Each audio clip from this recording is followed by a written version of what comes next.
Ces prochains jours, on s'attend à toute une série d'événements hors normes. Pour être honnête, la situation que nous avions évoquée dans la dernière vidéo n'a pas évolué de la meilleure des façons. En l'espace de 24 heures, les services de prévision ont recalculé leur modèle et publié de nouvelles alertes.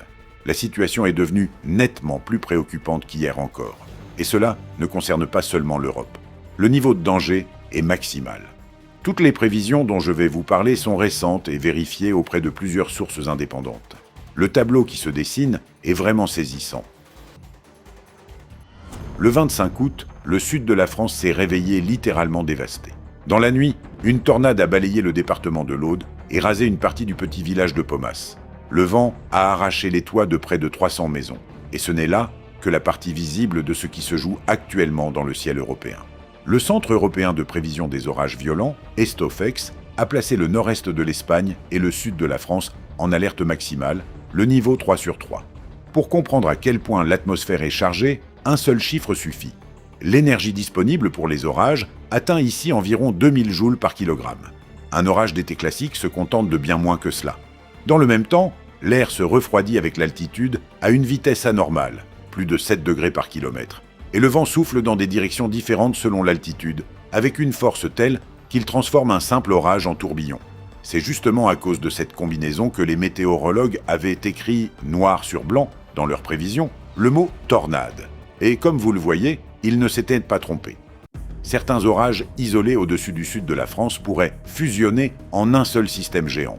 La menace liée au vent grandirait alors encore, et pourrait s'étendre jusqu'aux pays voisins. Un peu plus au sud, dans le nord-ouest de l'Italie, c'est le niveau d'alerte 2 qui est en vigueur. Les orages y atteindront la Méditerranée et, après avoir puisé de l'énergie au contact de l'eau chaude, remonteront à l'intérieur des terres avec de la grosse grêle et des vents très violents. Le risque de tornade n'est pas écarté ici non plus. Et au-dessus de la mer elle-même, en mer Ligure et en mer Tyrrhénienne, ces mêmes orages sont capables de faire naître, non pas une tornade terrestre, mais son équivalent marin, une trombe marine, directement à la surface de l'eau. 8 régions italiennes, de la Lombardie jusqu'au Latium, sont désormais placées en alerte jaune pour risque de crue. Et voici à présent le plus surprenant. Une deuxième dépression atlantique en une semaine s'approche du Portugal. Un hybride entre cyclone classique et cyclone subtropical. Le Centre national des ouragans des États-Unis surveille attentivement ce système. S'il atteint les critères tropicaux, il recevra son propre nom, Dolly. Pour l'instant, les chances sont estimées à 20%. Mais voici ce qui est vraiment inhabituel. Ce genre de front atlantique, avec des pluies répétées et un vent de tempête, c'est plutôt la carte de visite de l'automne que celle de la fin août. Sur la côte ouest du Portugal, les vagues monteront jusqu'à près de 5,50 m, le vent soufflera en rafale à 80 km à l'heure. Et au total, plus de 100 mm de pluie tomberont en l'espace de 2 jours. Le nord-ouest de l'Espagne sera également touché, la Galice, les Asturies, le Pays basque. Une partie de ce même système devrait, selon les prévisions, atteindre la Normandie. Dès mercredi, l'air se chargera sensiblement d'électricité sur le littoral de la Manche et en soirée, le vent y montera jusqu'à 60 km à l'heure. Et tout cela ne concerne que le volet orageux de la prévision. Car à peine 24 heures après le départ de ces orages vers l'est, un tout autre scénario va se mettre en place au-dessus de l'Europe du Sud, avec des températures que de nombreux météorologues qualifient déjà de parmi les plus extrêmes de toute la saison. Partie 2. Pendant qu'une partie du continent se fait rincer par la pluie, une autre partie de l'Europe se prépare à fondre littéralement. À partir du 26 août, un puissant anticyclone subtropical remonte d'Afrique et recouvre le centre et le sud de l'Italie. Le pic sera atteint entre jeudi et samedi, du 27 au 29 août. Dans le sud du pays, en Sicile, en Sardaigne et dans les régions centrales de l'Adriatique, les thermomètres afficheront 44 à 45 degrés, soit 12 à 15 degrés au-dessus des normales de saison pour cette période d'août. Au cœur de la Sicile, le mercure pourrait s'approcher tout près des records absolus de température jamais enregistrés. Le nord de l'Italie ressentira une chaleur plus modérée, avec un plafond autour de 37 à 38 degrés, ce qui reste considérable selon les standards locaux. Et cette même vague de chaleur en Italie a un arrière-goût inattendu. Les météorologues préviennent déjà, pratiquement juste après le pic à 45 degrés, le nord du pays sera balayé par une deuxième phase d'instabilité.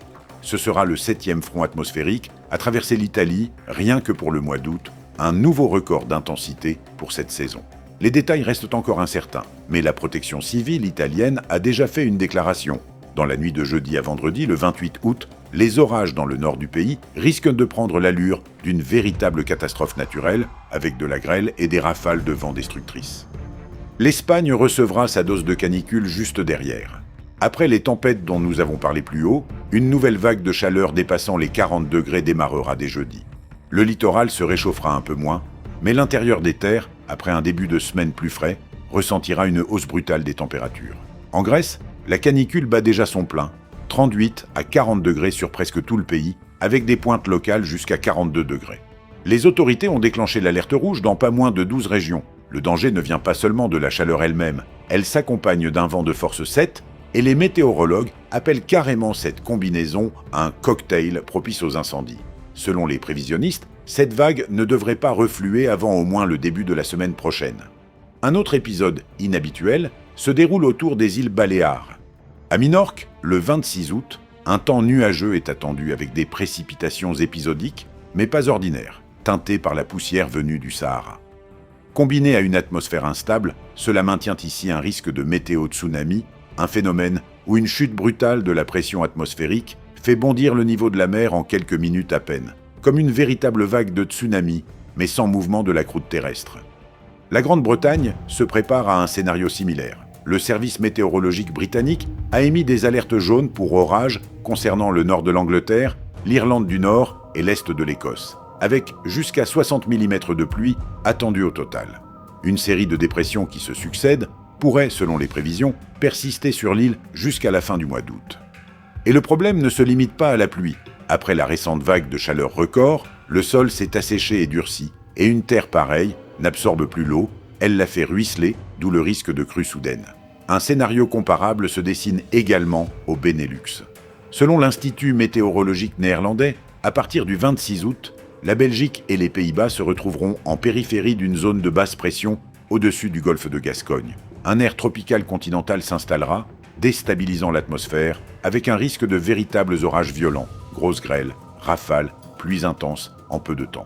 Et à partir du 29 août, un épisode plus durable s'installera, la probabilité de précipitation quotidienne se maintiendra entre 80 et 90%, soit environ le double de la normale pour cette période de fin août. Plus au nord, le front d'activité ne faiblit pas. Dans les pays baltes, les répercussions de la tempête Kiran se font encore sentir. À Riga, le vent a atteint 30 mètres par seconde, un niveau d'alerte rouge a été déclaré en Lettonie et en Lituanie, et par endroits, jusqu'à 100 mm de pluie sont tombés en très peu de temps. En Pologne, c'est ce qu'on appelle un cyclone génois qui sévit, avec des précipitations pouvant atteindre 90 mm, des rafales jusqu'à 85 km à l'heure et de la grêle localisée. En République tchèque, le risque de crue est réel, avec des précipitations pouvant aller jusqu'à 70 mm. L'Allemagne tient bon pour l'instant, le 27 sera la journée la plus chaude de la semaine, avec jusqu'à 32 degrés. Mais dès la soirée, pluies et orages arriveront, et dans la nuit de jeudi à vendredi, les météorologues n'excluent pas que les intempéries prennent le caractère d'une véritable catastrophe naturelle. Autrement dit, l'Europe vit actuellement dans deux climats à la fois. Le sud fond et brûle, le nord est inondé et balayé par les tempêtes. Et ce n'est qu'une question de géographie, car plus à l'est, en Russie, c'est un scénario en miroir qui se joue. Pendant que le sud du pays étouffe sous la chaleur, un froid typiquement automnal a déjà fait irruption dans certaines régions. Mais l'intrigue principale de cette semaine, sans doute, ne se joue ni en Russie, ni en Europe. Partie 4. Au-dessus du nord-ouest de l'océan Pacifique, 4 typhons font rage simultanément en ce moment même. Cela ne s'était pas produit depuis 32 ans. Les 4 systèmes se heurtent à de puissants anticyclones bloquants, l'anticyclone du Pacifique à l'est et l'anticyclone tibétain à l'ouest, qui les empêchent de remonter vers le nord en direction de la péninsule coréenne. Résultat, les typhons s'agglutinent presque au même endroit et se dispersent vers l'ouest et le sud-ouest, visant tour à tour les mêmes pays. Le plus puissant des 4 est le typhon Sodel. Le 26 août, il s'approche du sud du Japon et du nord de Taïwan, chargé de pluies torrentielles. L'agence météorologique japonaise a averti de rafales destructrices. Le typhon se déplace lentement, à environ 20 km à l'heure. Mais les vents soutenus y atteignent 162 km à l'heure, avec des rafales jusqu'à 216 km à l'heure. L'île d'Okinawa est déjà balayée par une mer très agitée, et les habitants ont été appelés à la vigilance face aux glissements de terrain, aux inondations et à la montée des rivières. La suite de la trajectoire de Sodel se présente ainsi. Il passera au nord de Taïwan, y déversant des pluies torrentielles dans la nuit de jeudi à vendredi, avant de se diriger vers la province chinoise du Fujian, sur la côte est, où un atterrissage est attendu entre jeudi et vendredi. Le Centre chinois de prévision maritime a déjà déclenché l'alerte orange. À Taïwan même, le niveau d'alerte rouge a été décrété pour pas moins de 34 districts et une évacuation a été lancée dans la région de Liuegui. Le deuxième typhon, Nanka, vise le sud de la Chine, les provinces du Guangdong, du Guangxi et l'île de Hainan. Après la Chine, le système pourrait, selon les prévisions, atteindre également le nord du Vietnam. Le troisième, Kenari, traverse le détroit de Taïwan à une vitesse d'environ 10 km à l'heure et sur son passage renforce la mousson du sud-ouest, prolongeant ainsi la période de pluie torrentielle dans le sud de Taïwan. Le quatrième, Hatsani, s'est formé le 24 août à l'ouest de Guam et ne fait pour l'instant que gagner en intensité. Cette invasion à 4 typhons ne survient pas sur un terrain vierge. Plutôt, la Chine avait déjà déclaré l'alerte rouge à cause du typhon Dolphin, qui avait frappé la côte est. Désormais, ces effets se superposent à cette nouvelle vague. Au même moment, dans l'Atlantique, se produit ce que beaucoup attendèrent depuis tout l'été. La saison des ouragans se réveille enfin. Le Centre national des ouragans des États-Unis surveille désormais 2 zones de développement potentiel. La première, à quelques centaines de miles au sud-est des Bermudes, a 50% de chances de se transformer en tempête à part entière dans la semaine à venir. Et chose amusante, si cela se produit, le système portera exactement le même nom que celui déjà mentionné à propos du Portugal. Dolly. Une telle coïncidence est possible parce que les noms sont attribués indépendamment, selon des listes différentes propres à chaque bassin océanique. Ce système devrait dériver vers le nord, en direction des côtes canadiennes. La seconde zone est d'origine bien plus classique, une onde tropicale ayant quitté la côte ouest de l'Afrique. Ses chances de développement sont encore plus élevées, 50 à 60%, et elle se dirige vers l'ouest. À l'autre bout du monde, en Australie, la météo se déchire entre 2 extrêmes, presque comme en Russie. Au centre du pays, une alerte a été émise pour des orages violents, grosses grêles, rafales destructrices et coupures de courant dans des localités entières. Et dans le sud-est, depuis le 25 août, des pluies torrentielles s'abattent avec un risque de crue soudaine dans les Snowy Mountains et sur les hauteurs du nord-est de l'État de Victoria, jusqu'à 60 mm de pluie pourraient tomber d'un coup. Le Bureau australien de météorologie a déjà émis des alertes concernant des montées d'eau brutales. Et même la Nouvelle-Zélande se prépare à affronter un temps exceptionnellement rude pour la saison.